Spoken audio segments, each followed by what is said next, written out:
Within the safe walls of seminary, I read Martin Buber's book, I, Thou. I don't recall all the nuances, but the basic idea that called me into a new life can be shared briefly. We treat other people as an I it or an I thou. I tried to imagine all the preventable suffering between his writing the book in German in 1923 and the translation I had from 1970. My attitude towards an I it is transactional. How can I experience, use, manipulate, control another as an it?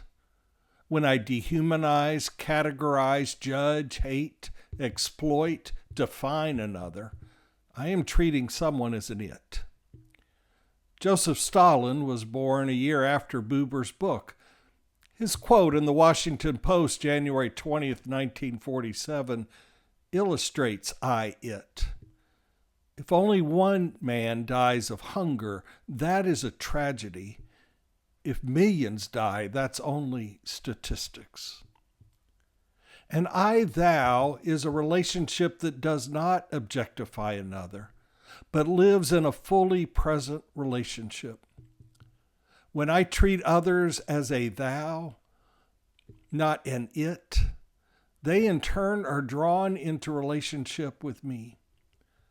God always relates to us as I, thou, and invites us into relationship. We can turn our relationship with God into an I, it when we talk about God instead of talking to God.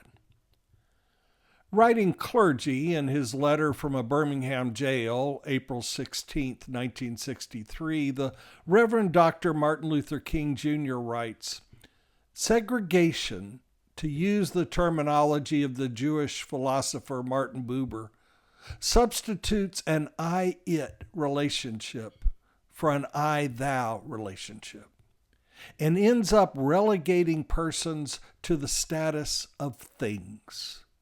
Hence, segregation is not politically, economically, and sociologically unsound. It is morally wrong and sinful." What I-it treatments of people do you see today that are not only politically, economically, and sociologically unsound, but morally wrong and sinful? When have you experienced a profound I-thou relationship with God, a human being, or nature? How does technology impact how you relate to others?